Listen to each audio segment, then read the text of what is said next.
Shalom, kebaktian Jumat Agung secara online pada hari ini Jumat 10 April 2020 dengan tema Salib yang menyuarakan kasih dan kebenaran. Sebelum kita mulai ibadah kita pada hari ini, kita akan mengambil saat teduh. Saat teduh dimulai.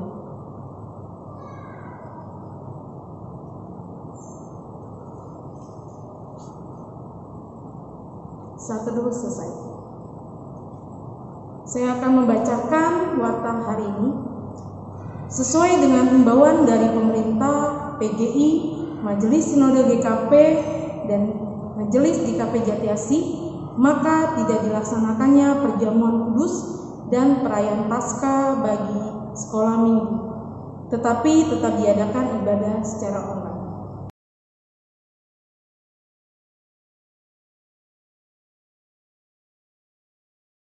Hari ini kita berhimpun dalam duka karena mengenal pengorbanan Tuhan Yesus Kristus di atas salib. Salib yang semula melambangkan hukuman yang hina dan keji, dipakainya untuk menyuarakan kasih dan kebenaran. Jemaat yang kasih Tuhan, mari kita berdiri dan masuk dalam ibadah ini dengan hati yang tertuju kepada Kristus Tuhan penebus kita. Kebaktian Jumat Agung ini berlangsung dalam nama Allah Bapa, Anak, dan Roh Kudus. Salam sejahtera bagi kita sekalian yang datang dalam kasih Kristus. Bapak Ibu Saudara sekalian, nas pembimbing dalam ibadah Jumat Agung ini ialah terambil dari Matius 5 ayat 21 yang berkata, "Kamu telah mendengar apa yang difirmankan kepada nenek moyang kita, jangan membunuh. Siapa yang membunuh harus dihukum."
Jemaat dipersilakan untuk kembali.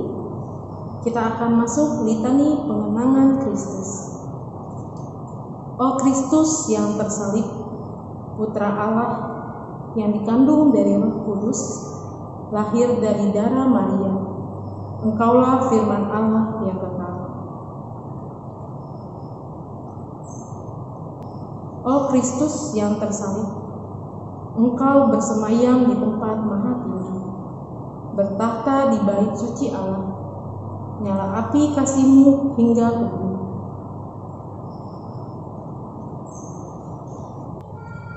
O Kristus yang tersalib, Engkaulah tempat bagi keadilan dan cinta, penuh dengan kebaikan, sumber dari kesetiaan. Kristus anak domba Allah, Kristus penebus dosa kami, Kristus juru selamat dunia.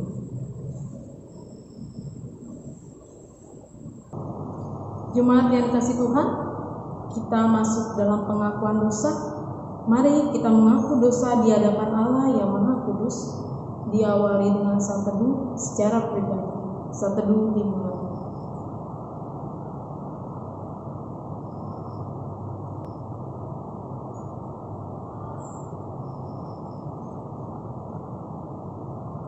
Saat teduh selesai. Inilah pengakuan kami, umat yang berdosa. Kami yang seharusnya menerima hukuman atas dosa kami, namun diselamatkan oleh kasih-Mu. Pengorbanan di atas salib telah Tuhan lakukan. Karya keselamatan telah digenapi. Tapi kami umat-Mu belum sepenuhnya hidup seperti yang Tuhan kehendaki. Ampuni kami yang sering menyia-nyiakan anugerah Tuhan. Ketika kami hidup menuruti hawa nafsu dan pikiran kami yang jahat, terimalah pengakuan kami ini ya Tuhan. Amin.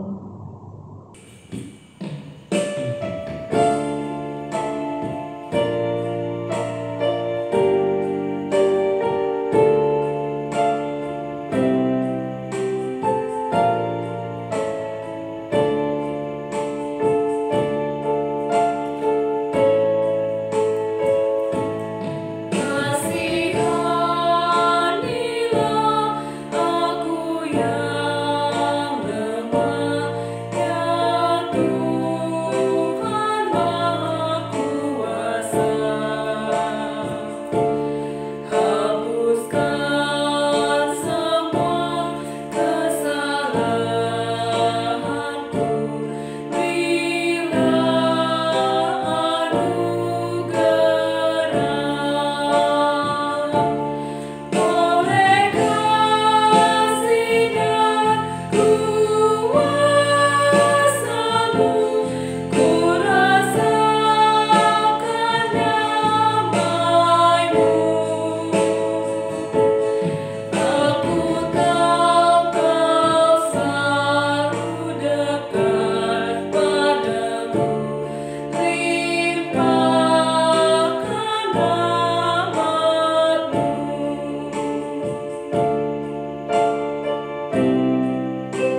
Bapak Ibu Saudara sekalian, kita akan menerima berita anugerah pengampunan. Untuk itu kita semua diundang bangkit berdiri. Berita anugerah pengampunan pada ibadah Jumat Agung kali ini, Bapak Ibu sekalian, terdapat di dalam Yohanes 3 ayat 16. Yohanes 3 ayat 16 demikian firman Tuhan, karena begitu besar kasih Allah akan dunia ini sehingga Ia mengaruniakan anaknya yang tunggal supaya setiap orang yang percaya kepadanya tidak binasa melainkan beroleh hidup yang kekal. Demikian berita anugerah pengampunan dari Allah. Maka hiduplah dalam pertolongan sejati, nyatakanlah kasih bagi sesama. Jemaat yang dikasihi Tuhan, ini tiba waktunya kita akan masuk dalam pembacaan Mazmur. Pembacaan Mazmur pada hari ini terambil dari Mazmur 22. Kita akan baca secara bersama-sama, dan setelah kita membacanya, kita akan menyambut dengan menyanyikan Kidung Jemaat 48, Kemuliaan bagi Bapa.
Mari Bapak Ibu Saudara sekalian, kita persiapkan bahan firman Tuhan dalam kebaktian Jumat Agung secara online ini yang terdapat di dalam Injil Tuhan kita Yesus Kristus menurut Yohanes 19. Yohanes 19 ayat 19 sampai ayat ke-24.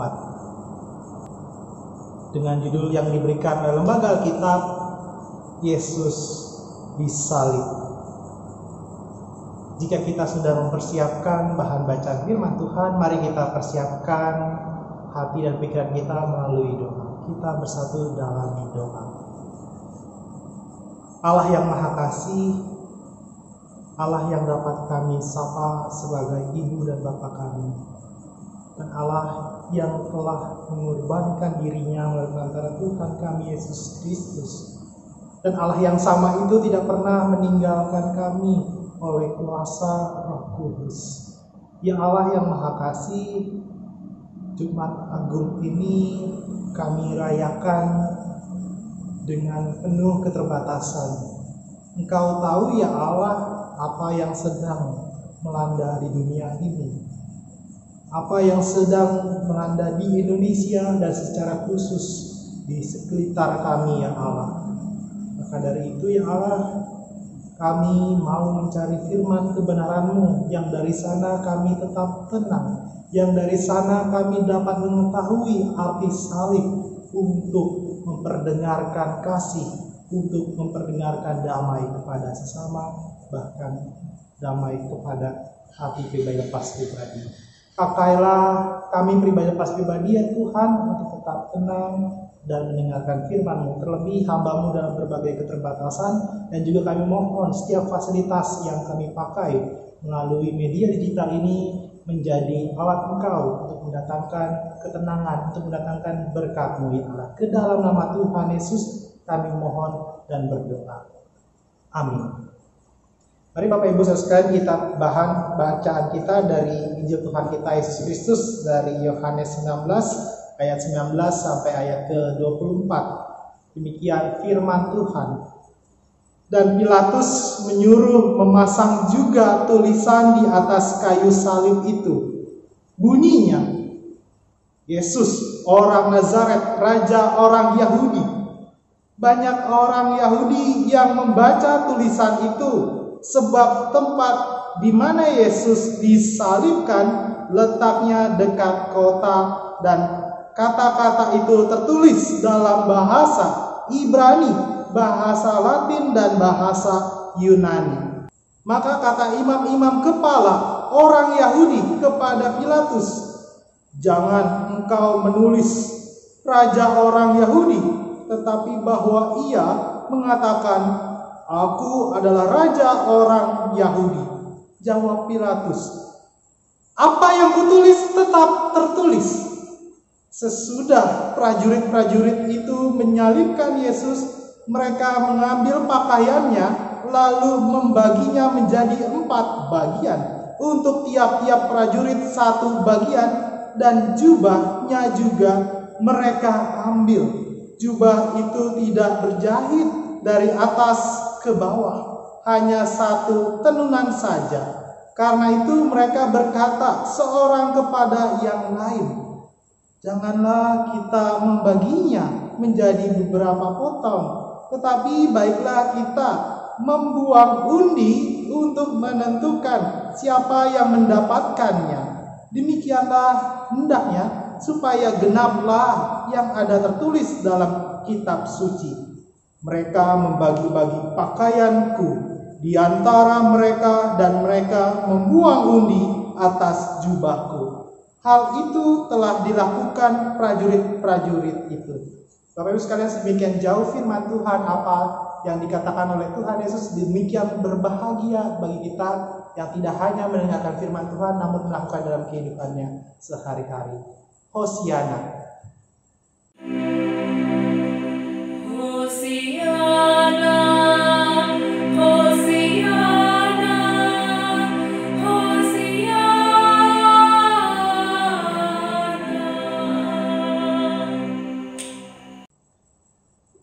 Bapak Ibu sekalian, dalam ibadah Jumat Agung ini kita memiliki tema khotbah yang diberikan oleh Majelis Pekerja Sinode, salib yang menyuarakan kasih dan kebenaran. Berbicara salib, berbicara tanda, ada aktivitas kemudian, tidak sebuah aktivitas pasif. Salib harus menyuarakan kasih dan kebenaran. Nah, berbicara kasih, berbicara kebenaran, tentu kita sudah memiliki pemaknaannya pribadi lepas pribadi. Namun pemaknaan itu akan sulit ketika kita menjumpai pergumulan yang saat ini terjadi. Mungkin bagi orang yang mengalami saat ini adalah hal-hal yang menyedihkan, karena tidak dapat melakukan ibadah atau kebaktian Jumat Agung secara bersekutu bersama-sama di gereja. Namun kita tetap mengucap syukur dapat berjumpa secara media digital ini, Bapak Ibu sekalian. Nah, berbicara kesedihan, berbicara pergumulan, tentu itu menjadi salah satu pembatas kita secara pribadi maupun secara keluarga maupun secara berjemaat untuk dapat menyuarakan kasih untuk menyuarakan kebenaran. Namun kita kembali diingatkan Bapak Ibu sekalian, melalui tanda salib kita diundang secara bersama-sama. Namun Bapak Ibu sekalian, tanda salib secara khusus yang dialami oleh Tuhan kita Yesus Kristus bukanlah perjalanan yang mudah. Ia harus berjumpa berbagai stigma. Dia harus mengalami stigmatisasi. Maksudnya apa? Setiap orang yang disalib adalah orang-orang yang kategorinya terdakwa, orang-orang yang kategorinya adalah tahanan dan layak untuk dihukum, disiksa, bahkan harus mati di kayu salib itu, Bapak Ibu sekalian. Berbicara stigma tentu secara khusus tidak hanya hari ini, tidak hanya di minggu-minggu Prapaskah, di beberapa bulan yang lalu pun sudah banyak stigma yang beredar di masyarakat. Apa itu? Perihal COVID-19, perihal virus corona, di mana mungkin Bapak Ibu Saudara sekalian mendengarkan bagaimana stigma itu dialami baik para pelaku kesehatan, secara khusus tenaga perawat yang diusir mungkin dari kosannya atau bahkan tempat tinggalnya. Itu pun juga dialami oleh para dokter yang membuat mereka akhirnya harus stay, harus tetap tinggal di salah satu ruangan yang mungkin disediakan di fasilitas kesehatan mereka atau di rumah sakit. Stigmatisasi tidak hanya kepada makhluk hidup, cap buruk itu pun atau stigma tadi Bapak sekalian terjadi juga kepada orang yang sudah meninggal, atau jenazah pun mendapat stigma buruk sehingga harus ditolak. Nah, berbicara stigma, berbicara penolakan, inilah yang kita coba dalami dalam diri Tuhan kita Yesus Kristus. Dia Allah yang maha baik, Dia Allah yang penuh sekali untuk mengasihi kita. Dia sangat menyayangi kita, sehingga Allah Bapa di surga itu mengaruniakan anaknya itu enggak.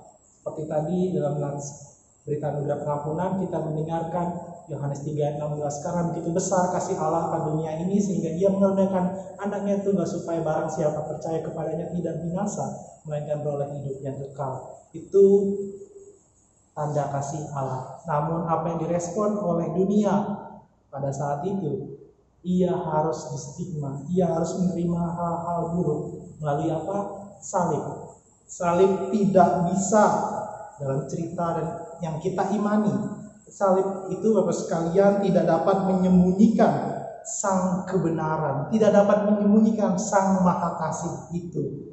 Yang itu kita tahu Ia adalah Allah yang kalaupun mati Dia bangkit pada hari yang ketiga. Namun Bapak sekalian, kita tidak akan membahas perihal kebangkitannya, tapi kita akan terfokus kepada stigma yang diterima oleh Tuhan Yesus. Nah, Bapak sekalian, dalam Jumat Agung kita tadi mungkin cukup aneh, khususnya di Jumat Agung ini menerima perikop bacaan dari Yohanes 19 ayat 19 sampai 24 yang menceritakan tulisan yang ada di atas kayu salib Tuhan kita Yesus Kristus.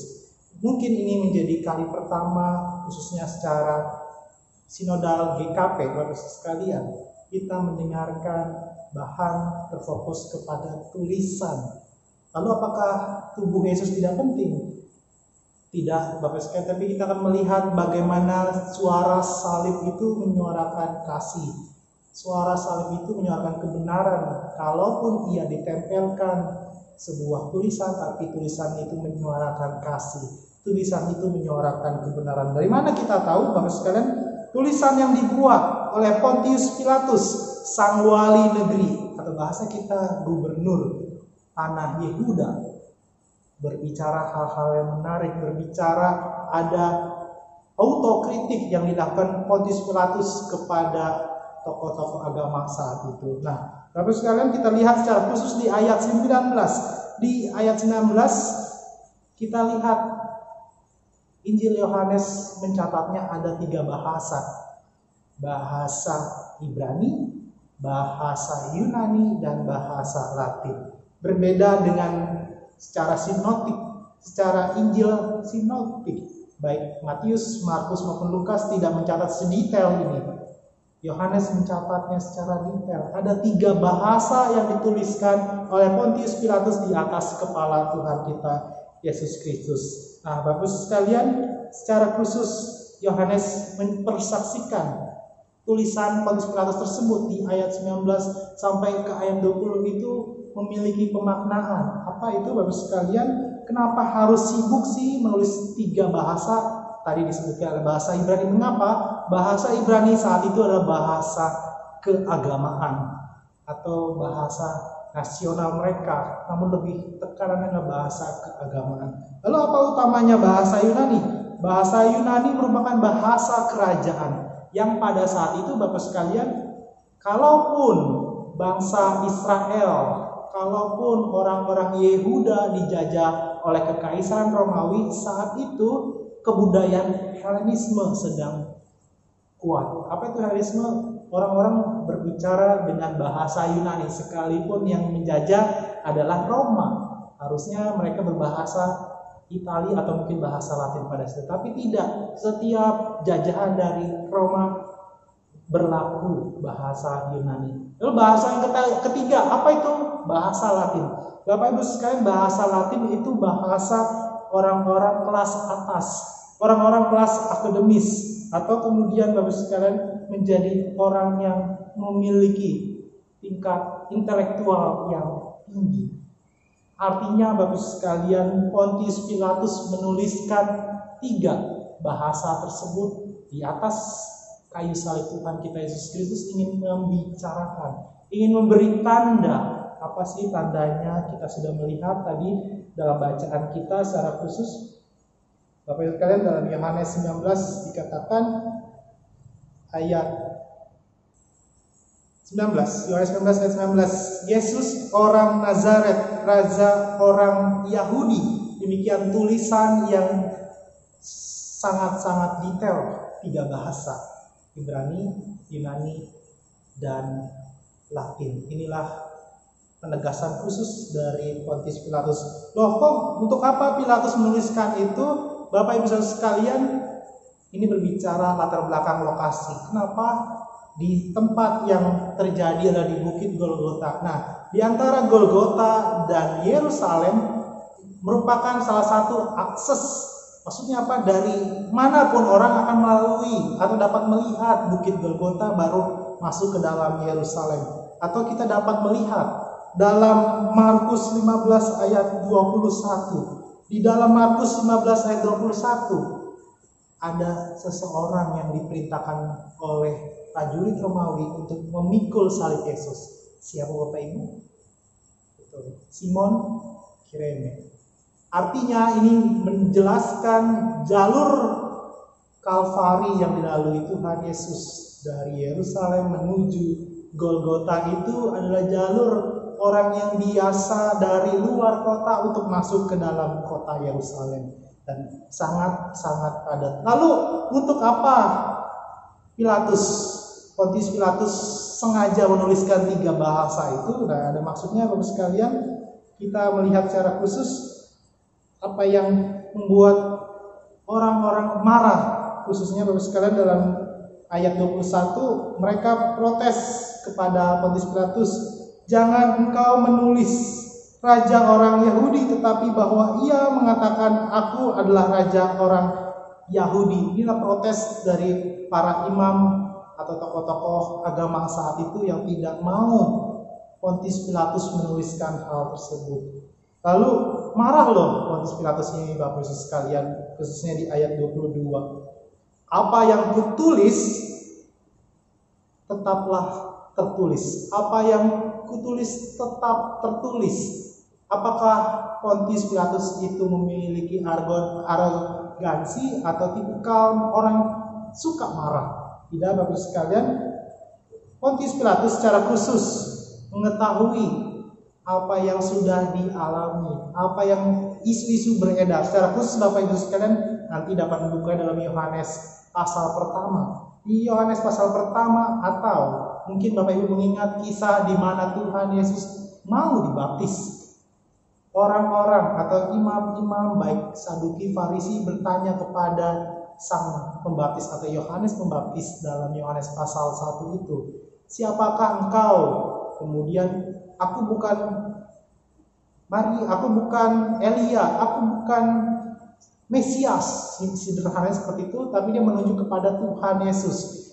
Dalam percakapan itu menjadi berita yang besar. Dalam percakapan itu menjadi informasi yang sangat dipergunjingkan oleh orang-orang banyak saat itu, atau menjadi pembicaraan yang cukup tinggi baik dari komunitas bawah, menengah, dan atas. Secara khusus, kenapa kok Pontius Pilatus bisa sibuk mengetahui kisah di mana Yesus dibaptis itu? Bapak sekalian, secara konkret, secara jelas, Pontius Pilatus menjadi wali negeri itu Bapak sekalian pada tahun 26 sampai tahun 37 Masehi.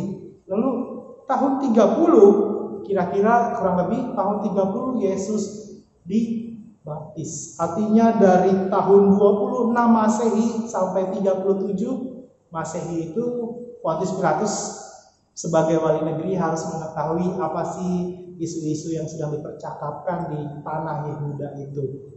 Artinya di tahun 30 Masehi ada orang bernama Yesus dibaptis.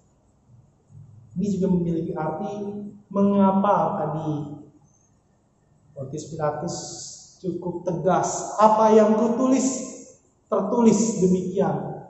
Artinya dia sudah mengetahui fungsi dari salib, fungsi dari penyaliban. Maksudnya apa? Bukankah orang sudah tahu siapa itu Tuhan Yesus? Bukankah kita juga melalui minggu-minggu Prapaskah, secara khusus di hari Minggu lalu kita memiliki Minggu Palmarum, di mana satu Yerusalem meneriaki Hosana, Hosana. Namun kemudian berubah menjadi salibkan dia, salibkan dia. Artinya di situ pun Pontius Pilatus mengetahui alasan kenapa orang di Yerusalem secara khusus berubah dari Hosana menjadi salibkan. Ini membuat dia tegas. Apa yang ditulis tadi, demikianlah tetap tertulis. Nah, Bapak sekalian, dari sana menunjukkan Pontius Pilatus pun dipakai untuk menjadi tanda bahwa salib adalah simbolisasi, adalah cara Allah menyatakan kebenaran, menyatakan kasih. Lalu kalau Tuhan atau Allah Bapa kita di surga itu memakai salib untuk melakukan kasih-Nya, Allah menggunakan salib sebagai simbolisasi bahwa Ia mengasihi kita. Bagi kita saat ini, kenapa kita terfokus kepada hal-hal dunia yang membuat kita tidak mau melakukan kasih? Maksudnya apa? Mungkin kita dalam kesibukan, dalam rutinitas pekerjaan atau pemenuhan kebutuhan sehari-hari, kita juga lupa akan tanda. Apa itu tanda melakukan kasih?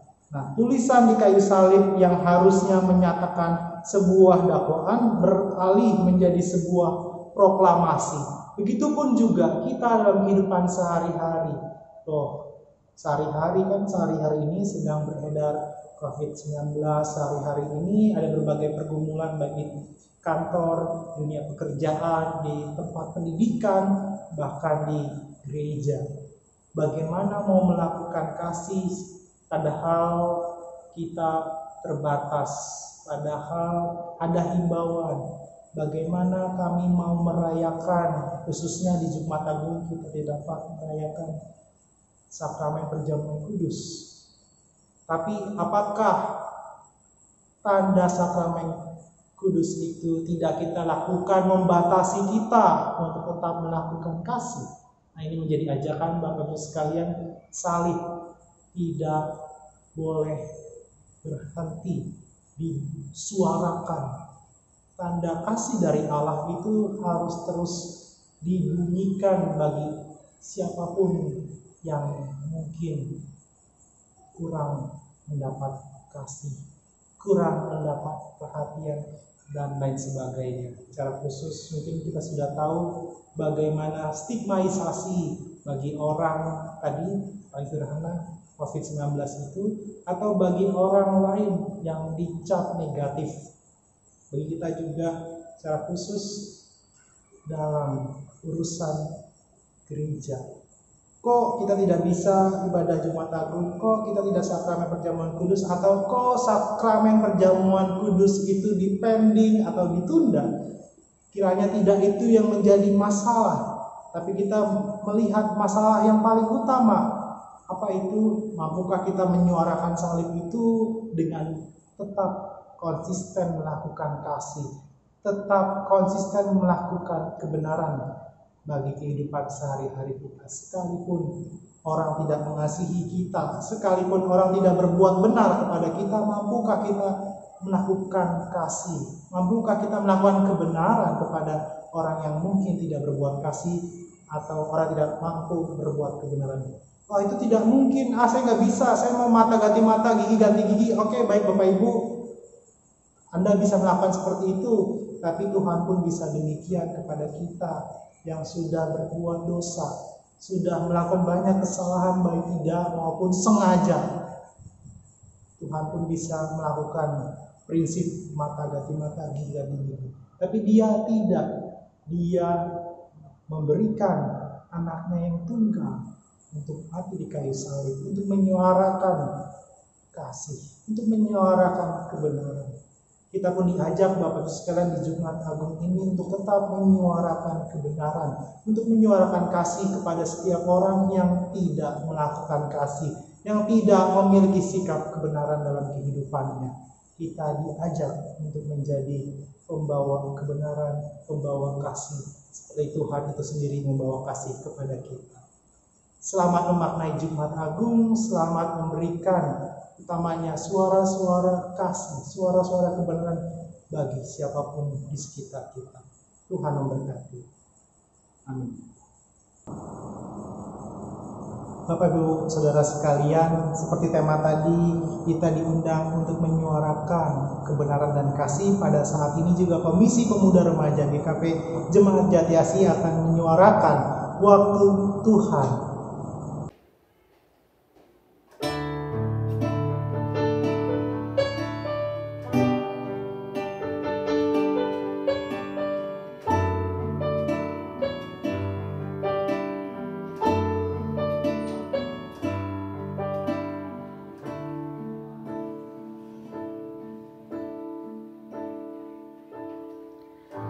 Bila kau izinkan sesuatu terjadi, ku percaya semua untuk kebaikanku. bila nanti telah tiba waktumu, ku percaya kuasa-Mu memulihkan hidupku. Waktu Tuhan pasti yang terbaik, walau kadang tak mudah dimengerti. Lewati cobaan, ku tetap percaya waktu Tuhan pasti yang terbaik.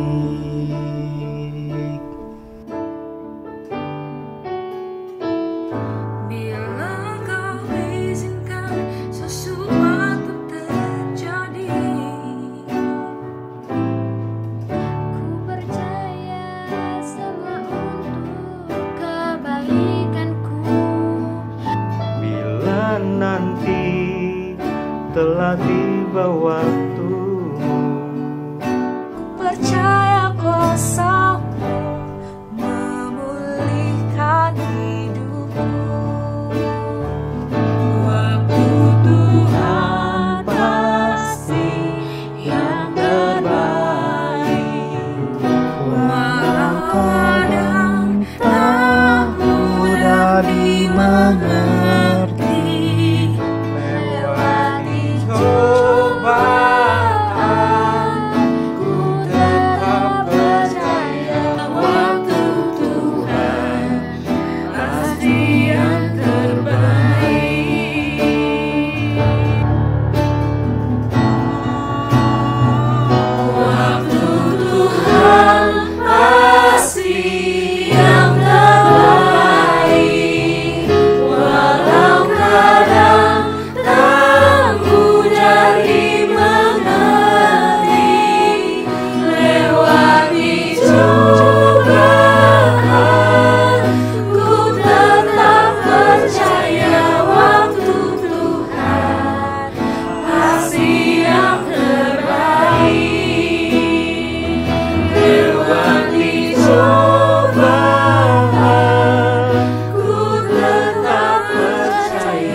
Jemaat Tuhan diundang untuk bangkit berdiri. Mari kita sama-sama mengakui iman kepercayaan kita dari segala abad dan tempat. Aku percaya kepada Allah Bapa yang Maha Kuasa, Khalik langit dan bumi, dan kepada Yesus Kristus, Anaknya yang tunggal Tuhan kita, yang dikandung daripada Roh Kudus, lahir dari anak darah Maria, yang menderita di bawah pemerintahan Pontius Pilatus, disalibkan, mati dan dikuburkan, turun dalam kerajaan maut. Pada hari yang ketiga bangkit pula dari antara orang mati, naik ke surga, duduk sebelah kanan Allah Bapa yang Maha Kuasa, dan akan datang dari sana untuk menghakimi orang hidup dan yang mati. Aku percaya kepada Roh Kudus, gereja yang kudus dan am, persekutuan orang kudus, pengampunan dosa, kebangkitan daging, dan hidup yang kekal. Amin. Jemaat dipersilakan untuk kembali.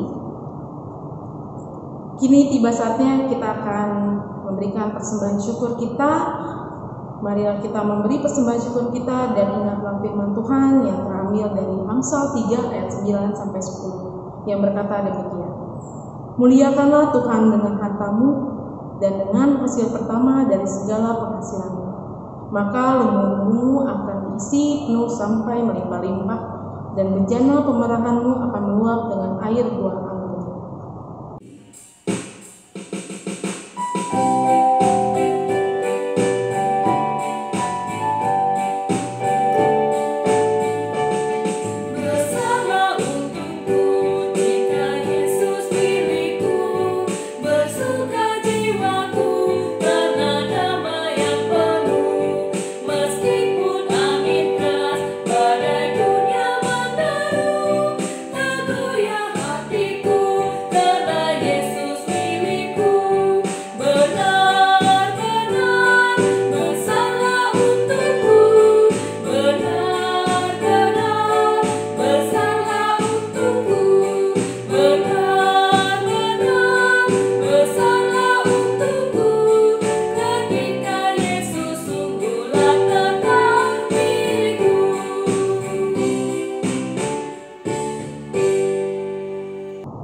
Jemaat yang dikasih Tuhan, mari kita bawa persembahan kita ini di dalam. Mari kita berdoa. Ya Tuhan Allah, Sang Sumber segala berkat, puji syukur dan hormat layak kami naikkan kepadamu atas segala berkat dan anugerah-Mu yang kami terima setiap hari. Engkau selalu memelihara kehidupan kami. Jalan-jalan-Mu menolong kami sungguh ajaib. Kami bersukacita menyampaikan persembahan ini kepadamu.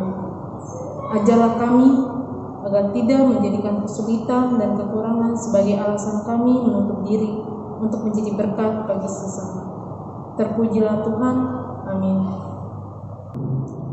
Bapak Ibu Saudara sekalian, mari kita membawa setiap pokok-pokok doa dan diakhiri dengan doa Bapa kami. Kita bersatu di dalam doa. Allah Bapa yang bertata di kerajaan surga, Allah yang telah mengorbankan dirinya bagi kami umat yang berdosa. Kami percaya ya Allah, Engkau Allah yang tidak pernah meninggalkan kami oleh kuasa Roh Kudus. Ya Allah, secara khusus selaku umat percaya, kami telah memaknai Jumat Agung dan telah melihat bahwa salib yang menyuarakan kasih dan kebenaran itu telah Engkau nyatakan melalui karya salib yang Engkau lakukan di Bukit Golgota. Kami tahu ya Allah, dalam tanda salib itu kami diundang untuk dapat menyuarakan kasih, untuk dapat menyuarakan kebenaran. Tentu di dalam dinamika kehidupan, tentu ya Allah, di dalam berbagai pemenuhan kebutuhan hidup, ada banyak hal yang menghalangi kami. Ada banyak hal yang menjadi pembenaran kami untuk tidak melakukan kasih, untuk tidak melakukan kebenaran. Untuk itu ya Allah, kami mau merespon salib yang Engkau telah kerjakan melalui perantara Tuhan Yesus dengan hidup mengasihi, dengan hidup menunjukkan kebenaran ya Allah. Yang percaya Engkau Allah yang selalu memberkati kami dan selalu meneguhkan iman kami melalui kuasa Roh Kudus. Ya Allah, Engkau tahu di Jumat Agung secara khusus kami mengalami keterbatasan, tidak dapat merayakan perjamuan kudus. Kami terbatas tidak dapat memaknai roti dan anggur yang sebagai simbolisasi kasih dan penyelamatan Engkau di kayu salib. Namun kiranya hal tersebut tidak membatasi kami untuk melakukan kasih sebagai respon Engkau lebih dulu mengasihi kami. Untuk itu ya Allah, sebagai umat kami percaya Engkau akan terus memberkati kami, baik dalam pekerjaan, baik dalam kehidupan sehari-hari, secara khusus dalam kehidupan kami yang sedang melakukan jarak pribadi lepas pribadi, melakukan hidup yang terpisah dengan kehidupan sosial. Kiranya Tuhan memberkati kami ya Allah. Ya Allah, kami juga secara umat percaya sekalipun terbatas fisik ya Allah, kami percaya jarak tidak memisahkan kami dengan Engkau ya Allah. Kalaupun kami tidak bersekutu di rumah-Mu, di gereja ya Allah, kami telah bersekutu di rumah kami pribadi lepas pribadi, dan Tuhan juga hadir.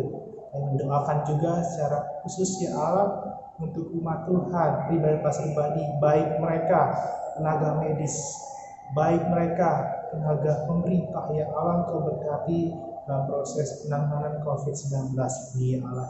Kami serahkan setiap orang juga yang menjerit, setiap orang yang memohon pertolongan Engkau, khususnya pasien-pasien ataupun keluarga yang ditinggalkan oleh anggota mereka yang meninggal ya Allah. Kami juga mendoakan kiranya mereka yang sedang sakit tidak kehilangan iman mereka, kita percaya Tuhan akan menghadirkan perubahan.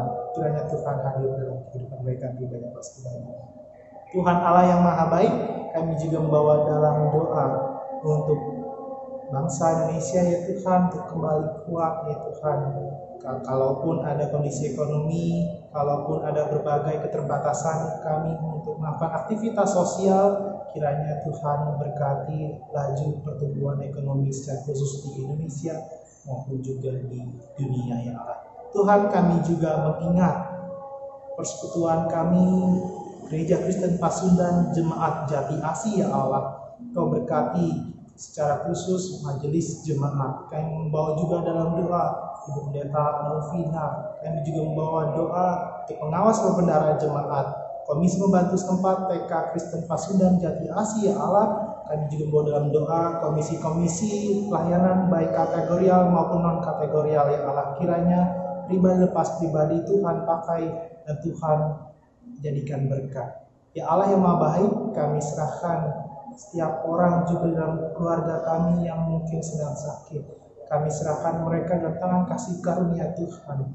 Inilah harapan kami pribadi lepas pribadi ya Allah. Kami tahu doa ini jauh daripada sempurna. Kami mau menyempurnakan seperti doa yang Tuhan Yesus ajarkan kepada kami. Bapa kami yang di surga, dikuduskanlah namamu, datanglah kerajaan-Mu. Jadilah kehendak-Mu di bumi seperti di surga. Berikan kami pada hari ini makan kami yang secukupnya, dan ampunilah kami seperti kami juga ampuni orang yang bersalah kepada kami, dan jangan bawa kami dalam pencobaan, tetapi lepaskan kami pada yang jahat, karena Engkaulah yang punya kerajaan dan kuasa dan kemuliaan sampai selama-lamanya. Amin. Bapak Ibu sekalian diundang untuk bangkit berdiri. Kita akan menerima pengutusan dan berkat. Bapak, Ibu, dan Saudara sekalian, hiduplah dalam perlindungan kasih Tuhan dengan senantiasa bersyukur atas segala anugerah dan kasih setia yang telah diberi Allah melalui Tuhan kita Yesus Kristus. Jalanilah hidup kita yang baru ini dalam iman dan pengharapan kepada Tuhan senantiasa.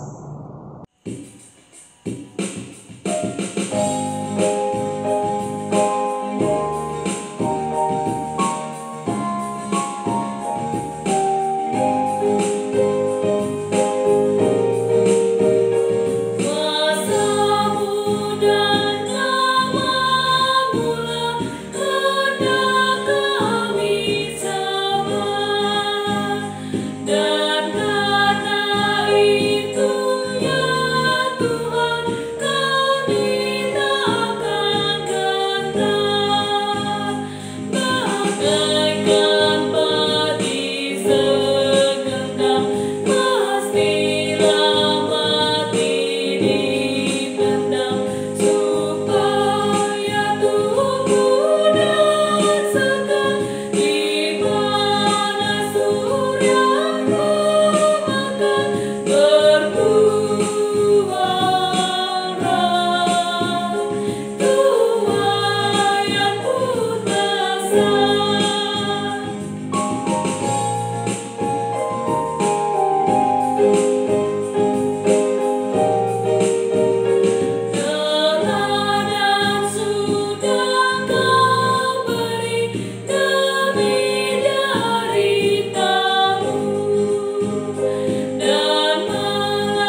Bapak bisa sekalian arahkan hati dan pikiran kita dan terima berkat dari Tuhan.